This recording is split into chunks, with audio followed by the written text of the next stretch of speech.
김무성 의원을 포함한 통합파 의원들이 공식 탈당 기자회견을 열었고요. 바른정당을 떠나 자유한국당에 합류하기로 했습니다. 앞으로 정치권에 어떤 지각 변동을 불러올지 지금부터 자세한 얘기 차재원 부산 가톨릭대 조빙교수 최진영 변호사와 함께 살펴보겠습니다. 안녕하십니까? 네, 안녕하십니까? 예. 바로 질문 드리죠. 9명의 탈당이 갖고 있는 파급력 어느 정도로 보십니까? 대략 세 가지 관점에서 볼 수 있을 것 같은데 일단 보수 통합의 물꼬는 터졌다는 측면에서 아마 주목할 필요가 있다. 지난번 박근혜 전 대통령이 그 탄핵을 둘러싸고 당시 그 집권 여당이었던 새누리당이 사실 지금 친박계의 정책적 책임을 물어서 거기에서 상당히 비박계의 상당수가 떨어져 나가면서 바른정당을 창당하지 않았습니까?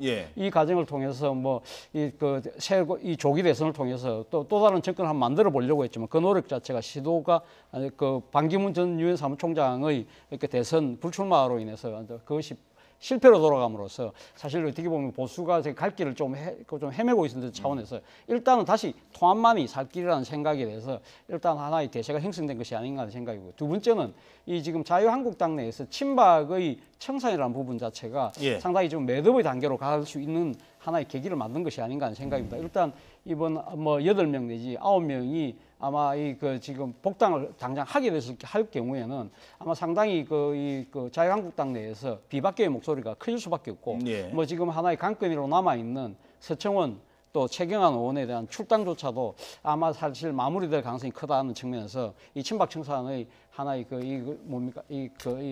이 최종 마무리가 될 가능성이 높다. 세 번째는 지금 바른정당의 9명이 탈당함으로써 바른정당의 교섭단체가 무너지게 됐다는 겁니다. 그렇기 때문에 사당 체제가 무너질 가능성, 사당 체제는 이제는 깨졌다고 한다면 이것이 궁극적으로 과거 양당 체제로 복귀할 수 있느냐, 이 부분을 또 하나의 그 관전 포인트가 아닐까 하는 생각입니다. 지금 국민의당 입장에서는 일단 다당 체제를 통해서 이제 제3당의 존재감을 갖고 지금 창당한 명분을 찾았던 입장에서 본다고 한다면 국민의당 입장에서는 상당히 이 지금 다당 체제, 양당 체제로의 복원을 막아야 되는 이런 측면에서 본다고 한다면 또 국민의당, 더 나아가서는 더불어민주당에 미치는 영향도 꽤 크지 않을까 하는 생각이 듭니다. 지금 잘 설명을 하셨는데 짧게 하나만 더 질문 드리죠.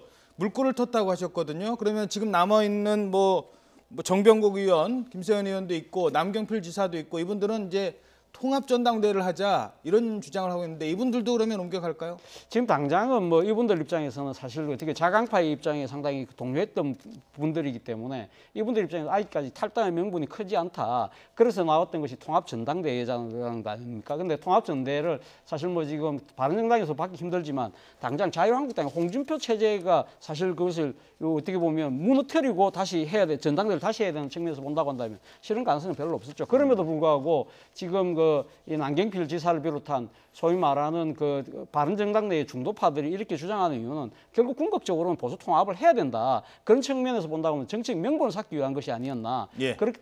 그렇게 본다고 한다면 궁극적으로는 결국은 하나의 이 손을 잡을 가능성이 높다고 보는데 당장은 정치적 명분을 좀 쌓는 시간과 좀 그런 과정이 좀 더 필요하지 않을까 생각이 듭니다. 알겠습니다. 자, 그럼 남아있는 사람들의 얘기도 들어보도록 하겠습니다. 어젯밤 4시간 가까이 의총을 열었는데 결국 간극을 좁히지 못했습니다. 의원총회 이후 유승민 의원의 인터뷰부터 들어보시겠습니다. 전당대회는 13일 날 그대로 하기로 했고요. 당을 지키겠다는 생각하고 이제 자유한국당하고 이렇게 합치겠다는 생각, 그 생각 차이를 좁히지 못한 거고요. 자, 변호사님, 지금 이제 남게 되면 20석 이하로 이제 확 줄어드는 거잖아요. 몇 석까지 줄어들지는 아직 전망도 없는데 이렇게 되면은 원내 교섭단체의 지위를 잃게 되면 뭐가 달라지는지 설명해 주시죠. 그렇습니다. 기본적으로 원내 교섭단체가 국회 같은 경우에는 원내 교섭단체 위주로 이제 모든 것들이 국회 의사 일정 같은 것들이 협의되지 않습니까? 그리고 가장 또 중요한 것 중에 하나가 정당 국고 지원금입니다. 실질적으로 지금 다가오는 11월 15일에 이제 각 정당별로 이제 정당 국고 보조금이 되는데 15일 날요? 그렇습니다. 그런데 지금 바로 직전에 나오기 때문에 지금 현재 의석 그대로라고 한다고 하면은 지금 보도에 따르면은 이 바른정당이 한 15억 원 정도의 이때 정당 보조금이 국고 보조금이 지급되는데 이렇게 탈당함으로써 5억 원 정도밖에 결국 한 10억 원 정도가 한순간에 날아가 버립니다. 그렇다고 하면은 실제로 이 부분에 대해서 정당 운영이 사실 어렵죠. 그러다 보니까 지금 9분이 나오는 것을 넘어서 지금 전체 당협위원장이 한 132명 정도 되는데 예. 그중에서 지금 한 60여 명 정도가 같이 탈당하고 그와 더불어서 당직자 정도도 수십 명이 지금 같이 탈당해서 한국당으로 갈 가능성이 있다라고 합니다. 그렇기 때문에 앞으로 아까 차 교수님 말씀하신 것대로 4당 체제가 아니고 실질적인 이제 3당 체제로 운영이 되는 가운데서 이 바른정당은 유승민 의원이 얘기하는 것처럼 죽음의 골짜기로 가야 되는 그와 같은 어떤 인적인 또 재정적인 어떤 그 거의 파탄 상태에 있을 수 있기 때문에 최종적으로 지금 남는 사람이 몇 명이냐 이 부분에 대해서는 뭐 논란의 여지가 있습니다만 박근혜 전 대통령의 탈당 더불어서 이 친박에 대한 최종적인 청산이 있다라고 한다고 하면은 유승민 의원을 비롯해서 한 서너 명만 남는 그런 정당으로 남을 가능성까지도 지금 예측하는 상황인 것 같습니다. 예. 자, 그리고 또 뭐 바른정당을 탈당을 해서 바로 이제 자유한국당으로 트럼프 대통령 방안 끝나면 이제 합류를 할 예정이다라고 하는데 그 예정인데 자유한국당과 합당은 가능할까요? 합류가 자연스럽게 될까요? 왜냐하면 또 이 친박계에서는 과거에는 심사해야 된다 떠났기 때문에 이런 얘기도 있고 그리고 지금 최경환 의원, 서청원 의원 문제로 당내에서도 쉽게 받아들여서는 안 된다는 주장도 있을 것 같거든요. 뭐 그 부분에 대해서는 아마 당에서도 사실 뭐 지난번 대선 과정에서는 뭐 그런 이야기가 있었습니다만은 이번에는 아마 그 제 생각에 복당은 뭐 무난하게 되지 않을까 하는 생각이 됩니다. 왜냐하면 지난번 이 박근혜 전 대통령 출당과 관련해서 최고위원회 상당히 논란이 있을 거라고 봤지만 사실 뭐 그렇게 큰 반발 없이 사실 그 좀 정치적으로는 후폭풍이 별로 없이 넘어갔다는 것이죠. 그렇다고 한다면 벌써 지금 이 당내에서는 홍준표 이 당대표가 상당히 지금 당권을 완벽하게 장악하고 있는 측면이 분명히 보이는 것이고 그리고 또 하나는 지금 자유한국당 내에 친박계 입장에서도 본다고 한다면 당장 서청원, 최경환 의원에 대한 출당 조치가 아직 당장 가셔야 될 것 같지는 않다는 생각, 시간을 벌었다는 생각이 분명히 있기 때문에 이 지금 9명의 지금 바른정당에서의 탈당파들을 받아들이는 부분까지 만약에 거부할 경우는 자신들의 그 너무 정치적인 이해에 매몰된다는 그런 비판적 여론에 빠질 수도 있기 때문에 제가 봤을 때는 이 부분에 대해서는 뭐 크게 문제는 없을 거라 봅니다만 당장 앞으로 나아가서 문제는 뭐냐면 이 복당한 분들이 앞으로 당협위원장의 지위를 차지하는 부분까지는 그 부분에 있어서는 지금 이제 기존의 탈당파들에 대한 그 당협위원장들이 다 선임되어 있기 때문에 이 부분을 어떻게 조정할지 문제는 아마 조금 그건 향후 뭐 정치적 과제이긴 합니다만 당장 복당하는 문제는 큰 문제는 없어 보입니다. 예, 하나만 더 짧게 답변 부탁드립니다. 더불어민주당 의석수가 121석, 이걸 넘어설 수 있을까요? 뭐 지금 9명이 복당하게 되면 이제 116석이 되는 것이죠. 116석이 되는 것인데 그렇다고 한다면 앞으로 지금 122석까지 간다고 한다면 6명을 더 추가로 한다면 원내 일당이 되는 거거든요. 원내 일당은 사실 어떻게 보면 국회에서 상당히 차지하는 정치적 그러니까 함의가 크다는 것이죠. 당장 뭐 내년 6월로 지금 예정되어 있는 국회의장 그 선거에서도 원내 일당이 가정적으로 지금 그 국회의장을 갖고 온 측면이 있기 때문에 그런 측면에서 본다고 한다면 집권 여당 입장에서도 일당을 지금 그 포기할 수 없는 그런 상황이라는 것이죠. 이런 측면 때문에 본다고 한다면 이 지금 일당을 누가 하느냐를 둘러싸고 상당한 아마 힘겨루가 있을 것 같은데 당장은 지금 자유한국당 입장에서는 추가로 6명을 더 받아오는 문제가 필요한데 앞서도 제가 답변을 드렸습니다만 지금 중도에서 관망하고 있는 의원들 입장에서 본다고 한다면 앞으로 지방선거나 이 과정을 통해서 아마 자유한국당의 원내 일당화가 필요하다고 판단할 가능성이 높아 보이는 이유가 바로 거기 있다. 더불어서 이 부분은 그 120석을 넘는다는 것이 헌법 개정 의석에도 그 직접적인 영향을 미칩니다. 3분의 1 발의. 그렇죠. 결국 그러니까 국회에서 이제 국회 그러니까 3분의 2가 발의되고 그것을 넘으려고 하면은 120석만 가지면은 기원 자체를 거부하거나 그것을 할 수 있는 부분이 있습니다. 그렇기 때문에 120석에 거의 다다른 것은 말씀드린 대로 일당이 돼서 그 어떤 의회 권력을 쥔다는 의미도 있고 내년에 있어서의 어떤 개헌에도 아주 결정적인 의미가 있을 수 있기 때문에 일단 116석 내지 117석이 된 이후에 지금 홍준표 대표를 비롯한 한국당 같은 경우에는 어떻게든 해서 120석을 넘기기 위한 노력을 할 가능성이 매우 높을 것이라고 예측을 합니다. 예, 알겠습니다. 자, 이번에는 검찰에 소환된 김재철 전 MBC 사장 얘기를 계속해서 살펴보도록 하겠습니다. 먼저 김재철 의원이 조금 전에 죄송합니다. MBC 전 사장이 출석을 했는데요. 자, 자신을 국정원 직원을 만난 혐의 뭐 이런 건데요.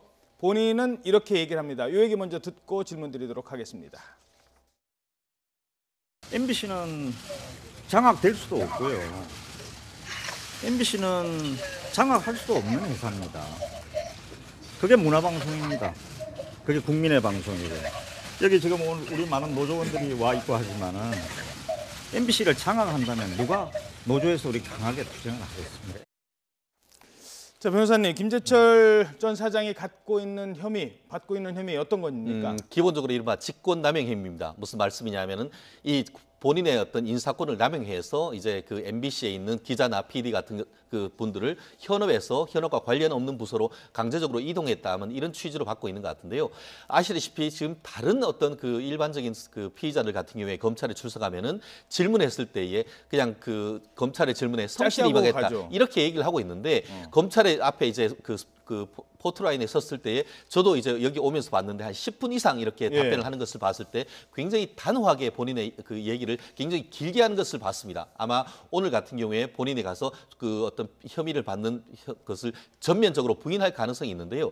결국 그렇다고 한다고 하면 객관적 증거가 들이대지 않는다고 하면은 오늘 지금 오전에 지금 그 수사를 들어가는데 굉장히 밤 늦을 때까지 조사할 가능성이 상당히 높지 않을까 싶습니다. 국정원 직원 안 만났다고 계속 주장하는데 그 이유는 뭡니까? 결국 이 부분에 있어가지고는 결국 이른바 청와대와 국정원의 어떤 하명이 있었고 그것에 따라서 본인이 직권을 남용했느냐. 한마디로 박근혜 MBC가 본인의 결정을 넘어서 위상부로부터의 어떤 그 공모 관계가 있느냐 이 부분에 있어서 본인은 그 부분이 전혀 관계없다라고 하면서 그 굉장히 강하게 내 목숨을 걸고 이렇게 그런 적이 없다라고 얘기를 하고 있는데요. 과연 그와 같은 본인의 항변이 맞는 것인지 아니면은 지금 오늘 검찰에 불렀을 때의 객관적 증거를 지금 가지고 있는 것인지 이 부분에 대해서는 검찰이 어떤 입증 책임이 있기 때문에 어떤 한판 승부가 벌어질지는 아직까지 그 어떤 결론을 예단하기는 좀 어려운 상태인 것 같습니다. 예, 김재철 전 사장은 지금 이제 검찰에 소환돼서 법적 책임을 지고 있고 그리고 김장겸 현 사장은 이제 이사회가 수요일 날 열리나요? 그때 박문진 이사회 열리면은 교체될 가능성이 높다고 하죠, 현재로서는? 그렇죠. 지금 뭐 친여 지금 박문진의 그러니까 그 친여 이사가 숫자가 지금 이제 다수가 됐지 않습니까? 그렇기 때문에 지난번에 이 고영주 이사장에 대한 해임 결의안도 통과됐듯이 아마 그 김장겸 사장에 대한 해임 결의안도 아마 뭐 무난하게 통과될 가능성이 높아 보이는 게 사실입니다. 문제는 이 김장겸 사장이 지금 박문진에서 이사회에서 그러니까 해임 결의가 통과된다 하더라도 주주총회가 또 남아 있거든요. 그러나 주주총회도 박문진이 지금 70%의 지분을 갖고 있기 때문에 그것도 무난하게 통과될 거라고 봅니다만은 앞으로 관건은 김장겸 사장이 그러니까 지금 해임되고 난 뒤에 이게 대해서 아마 법적 소송을 취할 가능성도 높다.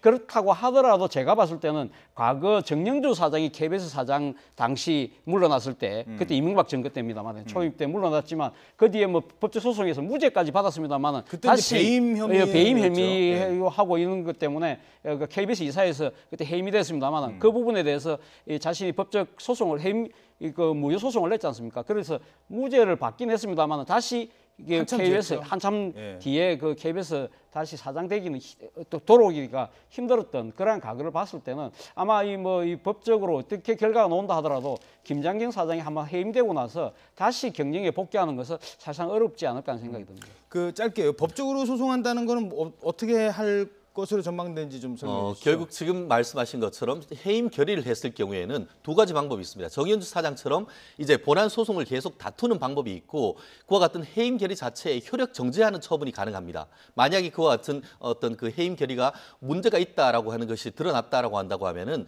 어떤 본안 소송을 통해서 나중에 최종적으로 복직하는 것 이외에 본인이 해임 결의가 무효다라는 것을 확인을 받고 그 어떤 해임 결의가 어떤 그 계속 본안 소송을 다툴 때까지 계속 그 자리를 유지해달라는 그런 가처분이 가능합니다. 효력정지 가처분. 효력정지 가처분이 가능합니다. 그렇기 때문에 그와 같은 어떤 그 소송을 제기해서 강력한 어떤 그 법적 소송을 해나갈지에 대해서는 아직까지 조금 지켜봐야 되겠는데 지금 현재 나오는 그 상황을 봤을 때는 충분히 어떤 법원에 그 소송을 할 가능성이 있고 그 부분에 대해서 만약에 그 김장겸 사장의 어떤 그 법원 소송이 이 가처분 절차에서 그 승소를 해버린다고 하면은 이 부분이 상당 부분 어떤 그 물갈이를 하는데 어려움이 겪을 가능성도 여전히 있지 않을까 싶습니다. 알겠습니다.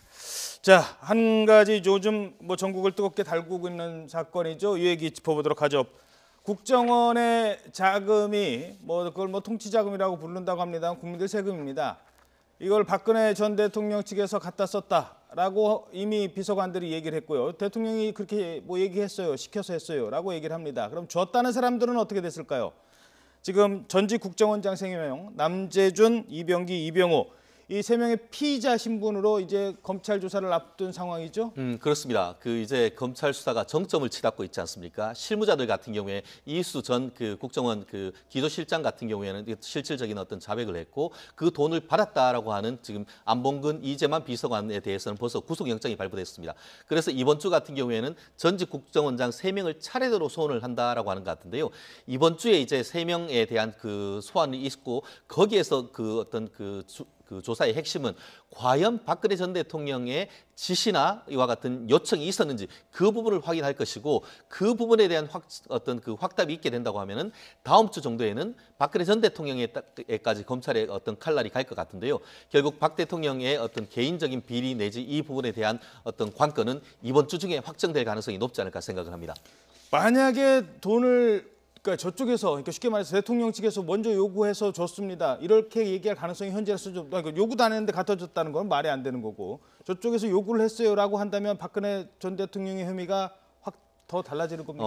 결국 이 부분에 있어 가지고는 과연 박근혜 전 대통령이 요청을 했느냐, 만약에 요청을 하지 않았다라고 한다고 하면은 아예 이 부분에 대해서의 어떤 뇌물죄 자체에서 벗어나지 않겠습니까? 그리고 이른바 자기들이 어떤 인사적인 이익을 받기 위해서 그냥 밑에 분들한테 상납을 했다라고 하면은 박근혜 전 대통령은 아예 책임에서 벗어나겠지만 박근혜 전 대통령이 그 부분에 대해서 요청을 했다라고 한다고 하면은 안봉근 전 비서관에 대한 구속영장에 박근혜 전 대통령이 공모했다라는 그런 얘기가 나오기 때문에 현재로서 어떤 검찰 같은 경우에는 박근혜 전 대통령이 지시했다라고 보고 지금 수사를 하고 있는 것 같은데요.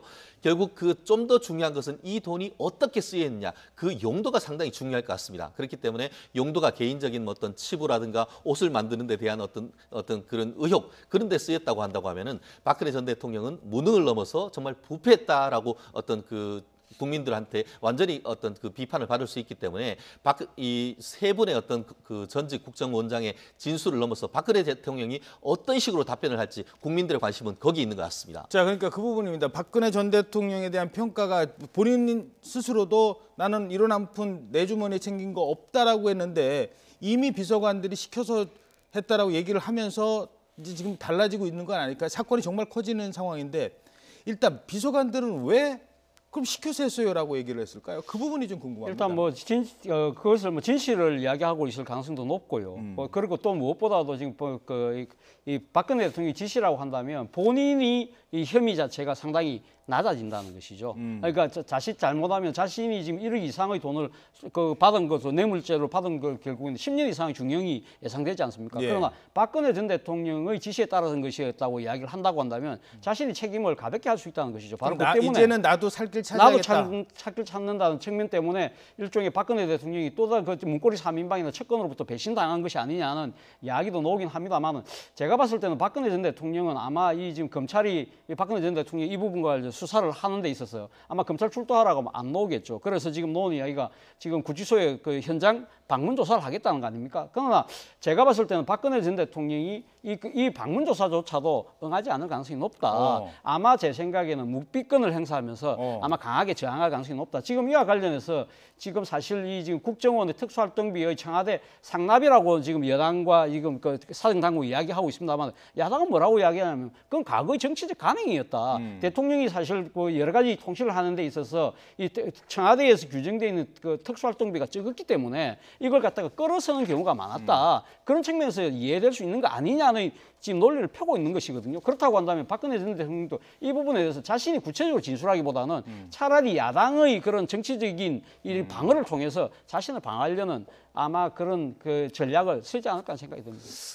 이게 좀 달라집니까? 그러니까 그 돈을 받아서 예를 들어서 최순실 도피 자금으로 썼다든가 이렇게 쓴 거와 그래도 정치를 하는 사람으로서 그 돈을 받아서 예를 들어서 누구 선거할 때 선거수로 그러니까 나름 통치 자금으로 정말 공익을 해서 정말 내 돈 쓴 게 아니라 남들 도와주려고 뭐 그러니까 남들이라는 게 자기를 도와준 사람이겠습니다만 어찌됐든 그렇게 쓰는 것과 최순실 도피 자금으로 쓰고 이렇게 쓰는 것과는 전의 성격이 달라지나요? 굉장히 큰 차이가 있을 수 있습니다. 지금 그 어떤 안봉근 이재만 비서관에 대한 구속영장의 기재는 범죄 사실이 두 가지입니다. 하나가 특가법상 뇌물, 또 하나가 국고 손실인데요. 국고 손실이란 건 뭐냐면은 국고에 손실이 된다는 것을 알고도 그것을 배임이나 횡령을 해야 되는 것 같은데 말씀하신 것처럼 통치자금이란 건 뭡니까? 국가의 이익을 위해서 쓴다라는 것인데 그렇다고 하면은 그거는 국가의 손해가 되는 것을 알고 했다는 것이 아니기 때문에 국고 손실죄가 되기가 근본적으로 일단 어려워집니다.